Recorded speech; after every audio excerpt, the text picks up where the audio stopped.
Hey everybody, Dave Neal here, stand-up comedian and host of Bachelor Recap, a guy's review. Happy Monday morning, February 1st, 2021. Can you believe how fast this year is flying by? It was only 3.5 weeks ago that we canceled our New Year's resolution plans. Eat all the gluten you want, Stacy. I won't judge you. Come on, you can't give up bread during a pandemic. What are we doing out there? Carbo load, folks. And speaking of carbo loading, we got some gossip to munch on this morning.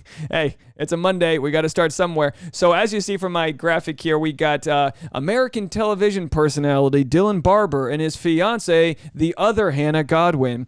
Real interesting weekend that Dylan's having. Dylan was a contestant on Hannah Brown's season of The Bachelorette, and then after not succeeding finding love with her, he ended up with other Hannah Godwin, on Bachelor in Paradise. They're now engaged. They have a home. Dylan decided to go on a tweet rampage Saturday night against Bachelor. Let's get right into it. And the last tweet is my favorite, so stick around to the end. If you like this video, hit the like button, leave a comment, and let me know what you guys think about all this. So first things first.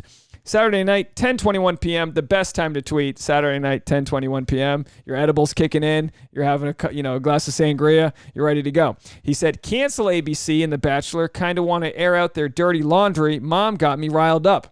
You guys know how it is when your mom gets you riled up. You ever get off the phone with your mom? You're just in like a peaceful place. Then you get off the phone and you're just like, oh, you know what I mean? Anyway, I don't know what his mom was saying. Like, you better not let Chris Harrison bully you around. I don't know what was happening, but he came out there ready to fire. By the way, he does have a degree in American literature. You wouldn't know from this tweet, not a comma in sight. I would have settled for a semicolon, anything really.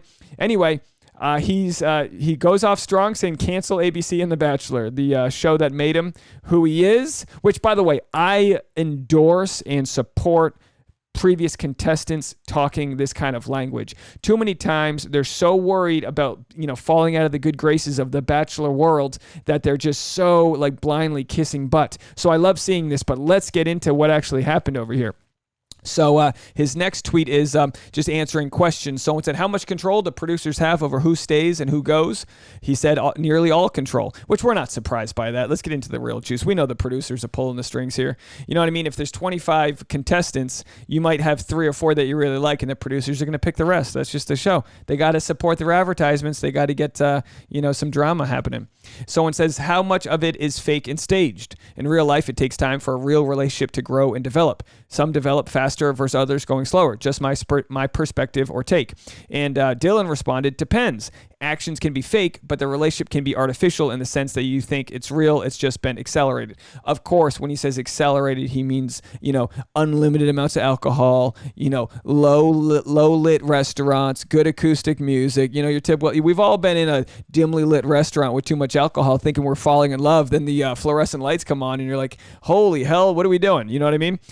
We've all been there, folks. So that's what he talks about when he talks about accelerating. It's like the movie Hitch. Will Smith is over there just trying to create scenarios in which they fall in love faster.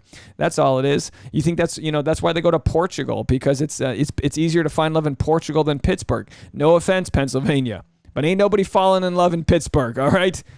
Even Roethlisberger is single. He's been in Pittsburgh for 14 years. I digress. Let's move on.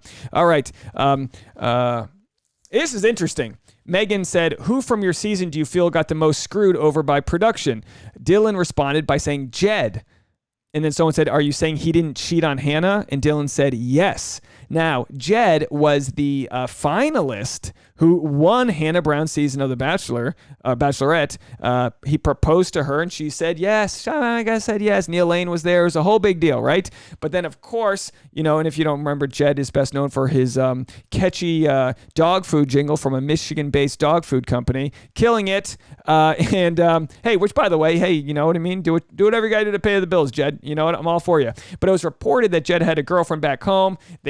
She outed him saying that they were in love, this and that. And he was like, I don't know what you're talking about. Now, don't get me wrong. This happens a lot in life where one person thinks they're in love and dating someone and the other person thinks like, hey, we're just like hanging out. We're talking. The millennial term talking. We're just talking. Talking means bumping Harrisons, if you know what I mean. You know what I'm talking about? All right, here we go. So anyway, he's saying that Jed didn't have a girlfriend, that he didn't cheat on Hannah, and he was thrown under the bus. And Jed was thrown under the bus. I mean, let me know in the comments. Was it worth what happened to Jed? I mean, he did go on the show saying he was just trying to promote his music career, which, hey, if your only credit is a dog food musical, maybe you should be promoting, you know what I mean? But anyway, very interesting. These responses remind me of when Jose Canseco went scorched earth on Major League Baseball. If you don't remember this, Jose Canseco basically was the one who unearthed the steroid scandal throughout Major League Baseball. No one believed him. Everyone said he was crazy, but everything he said ended up being true. Of course, he was blackballed from the league because all these unwritten rules he kind of just like laid out there. But if someone's going to tell you a bunch of true things, listen to him. So Dylan, he's obviously going scorched earth. He has no reason to lie for Jed, so very interesting. He doesn't provide any proof over how he knows that Jed didn't cheat or any of this, but very interesting. The earth is getting scorched. All right. Erica said, do the producers hire actors to be the villains on certain seasons, aka Victoria from this season? Dylan said, yeah, I've always wondered too. I think it's possible. I think it's possible as well, but I don't believe Victoria is a hired actor. Don't get me wrong. Look, I mean, I know how people act. If that's her acting, give her an Oscar. Seriously. I think she's just who she is. I don't think she's acting. I think she's a useful idiot, which is the term used where, she helps a production get drama and ratings, and then when it's all said and done, she's the idiot who has to live with her name being Googled for the rest of her life and shoplifting and all that jazz. So anyway, wrong one. Let's move it back here. Don't mind me, folks. Don't mind me, folks. Trying to get through this in one take. It ain't easy. So yeah, he's been tweeting, and then he responded to a bunch of tweets, and these are just the sort of the main ones that I thought were very interesting here. And I'm reading these from BachelorNation.scoop. They just do a good job. I promote them every episode. BachelorNation.scoop does the best job. They're not a sponsor. They do the best job at putting these all into like nice little Instagrammable clips, because you guys know, you ever go down someone's Twitter thread trying to like find out information? Next thing you know, you're in alien conspiracies. You've signed up for an Alex Jones newsletter. You don't know what's happening. You're trying to figure it out. So this is the best of the best. So you don't need to, don't have to waste any more of your time. So someone said, who recruited Heather to go on Matt's season? Who caused her this hurt? And then Dylan said, they don't care about people. Now, what's interesting is this is the other Heather that's the never before been kissed Heather. She was a never before been kissed contestant, and that's kind of what she's known as now. She apparently goes on, and spoiler alert, I don't know, this is just what they say, but this following episode, which will air tonight, she goes on to Matt's season of The Bachelor, and I don't know if she leaves there getting dismissed right away or what. I don't know what the show does, but clearly she went there with some intentions, and it was just nixed. So Dylan is a friend of hers, and he says they don't care about people. Obviously, it doesn't take a rocket scientist to realize that the show doesn't care about its contestants. You're not in a union. You've signed your life away. The show's just printing money, and it's going to move on. The show only cares about one thing: keeping the show on air. That's all it cares about. And it reminds me to let everyone know the phrase, don't rent out your time. As long as you're making money off of someone else's dime, you're just trickle down from whatever baloney they want to give you. They're just throwing you scraps. So maybe you get some Instagram followers, you get verified, this or that. When they're done with you, they throw you to the curb. So that's why Hannah Godwin's doing the right thing. Hannah Godwin's got her YouTube channel. I love people with their YouTube channels. Hannah Godwin, Hannah Brown, Jed, they all got YouTube channels, right? And it's at least they can start taking some of that energy and traffic they got in cashing in on it when their image is, literally scorched to death. Because, we'll see what happens on Monday night, but clearly Dylan's upset, and they're saying that because of what happened to Heather on this upcoming episode is the reason why he's just had enough with the franchise. A couple more. Someone said, why are you so fired up tonight, man? Dylan said, this public figure world is fake, and sometimes it needs to be called out. # hold the line. All right. I mean, look, come on. You're not like, curing cancer over here. He's like acting like he's doing something. I'm just sticking up for the man. Like, I get it. Yeah. But also, if you were in the good graces of Bachelor Nation, you probably wouldn't be doing this. It's kind of like the healthcare officials that didn't say anything when Trump was ruining the pandemic. You know what I mean? They now they're all coming out being like, oh, I was totally against it. Could have used you 9 months ago there. You know what I mean? Anyway, little late, better late than never? I don't think so. But so he's not getting paid. He's not on the Bachelor payroll anymore. He doesn't have much to do. He's obviously not going to be invited back. They didn't end up, I think, airing his wedding or whatever. Sometimes they'll air contestants' weddings. It's a whole thing. Maybe he thinks he got jaded. Maybe he just saw that they literally don't care about anyone but themselves, and he wasn't able to see that when he was in the good graces. But they have, 25 contestants for each season? So there's 50 different contestants a year. How many of those stick around in the franchise? 1, 2, 3, 4 of them. The rest kind of just get thrown into the dirt. And if they were made out to have a bad edit, then they're looking bad. And, and I do feel bad for them. Yeah, they signed a contract, but no one wants their characterization of them to be like demeaned in any way if words were twisted or, what have you. Someone said, have you watched Unreal on Hulu? Is that an accurate representation of what it's like behind the scenes? Dylan said, some yes, some no. The produced aspect is very accurate. Someone said, was going to say the girls get mauled on Instagram for things that happen on the show, and you never see anything from ABC Bachelor. Absolutely insane. And then Dylan said, ever. They had that whole spiel on hating bullying, then purposely edited things to warrant bullying. Shit is wild. So yeah, that's what we're talking about now, right? They're all anti-bullying, yet Bachelor producers are the editors who put this show out there. So if we're against bullying, maybe you don't put the contestants in heightened situations, sleep deprived, a bunch of alcohol thrown into a room where you're egging them on to bully each other. I don't know, just me. It's easy for them to say, oh, we're against X, Y, and Z, but if you guys want to do it on our dime, we'll film it, we'll make money off of it. You'll be the ones that have your character destroyed, and we're just going to print those Benjamins. I don't know. All right.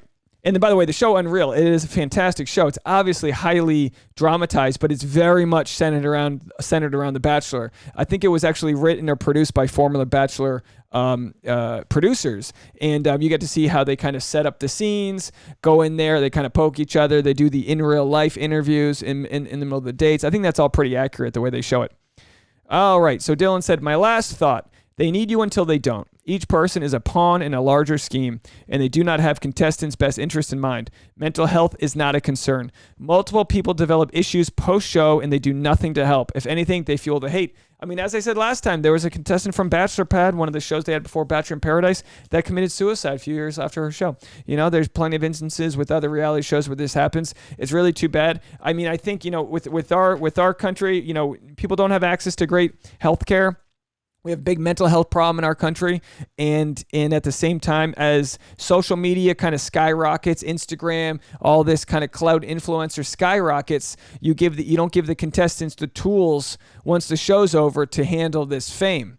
You know what I mean? It can be very dangerous. So it seems like they only have a therapist on the set for when it benefits them during the show, and then they kind of release these broken down humans afterwards. And I really mean that. I mean, you have to feel for these people. Yeah, sure, they went on a show, they got some Instagram fame, this and that, but I think in hindsight, nobody would want this to follow them the rest of their life when it comes to having, pain within you. I mean, really. And a lot of it's uncaused. A lot of it's just Bachelor producers fanning the flames of dramatic situations that they'll take out of control, they'll heighten it or whatever. And, as an audience, we're too dumb to differentiate the difference. Sometimes we're really not good at critical thinking. When you see something happen on TV, you go, that person's evil. And then the next thing you know, they get nothing but hate mail the rest of their life. All right, let's move this along. So Dylan said, the Bachelor producers screwed Heather over. She must be protected. Just know I'm ready to go to battle against them and these mean girls. So that's the interesting part right there. We'll end on that. The Bachelor producers screwed Heather over. Now we're going to find out tonight. That's on the episode tonight. We're going to find out what happened, how they screwed her over. Did they invite her onto the show, lying to her, saying, oh, Matt James really wants to meet you. Then she gets on the show and they humiliate her. We'll have to see. And I know it's hard to have sympathy for people you see on TV because you go, oh, they got their life all together. The cameras turn off and then they return to being humans. We have to have empathy and realize that, like, even a guy like Jed, you might hate how he came off. You might think, oh, it sucks that he went on that show to further his career. It's just a state of the world we live in. It really is. It's a guy trying to get ahead in a late stage capitalistic world that we live in. That's all this is. Check out my other podcast I did about Nick Viall and how he's been able to kind of turn Bachelor fame into a couple bucks because when the show's over, you can't keep your job as a flight attendant. You can't work as a barista. You can't do all these jobs where people are going to be, trying to take your photo. It's like literally inhibits the work that you can do. So you might as well work within the entertainment world as you see it, And Dylan, he just said, you know what? I'm done. I'm done playing by their rules. They don't want me anymore. I don't want them. Ugly breakup. That's all it was. Let me know what you guys think in the comments. In the next video, I'm going to be talking about Colton Underwood and read a few of the clips from his new book. I actually got it right here. That's going to be the next video I'll release later on today. I read the afterword. It left me wanting more, kind of like the fantasy suites, Colton. Anyway, like this video, hit the subscribe button, leave a comment, and we'll see you next time. Bye, everybody.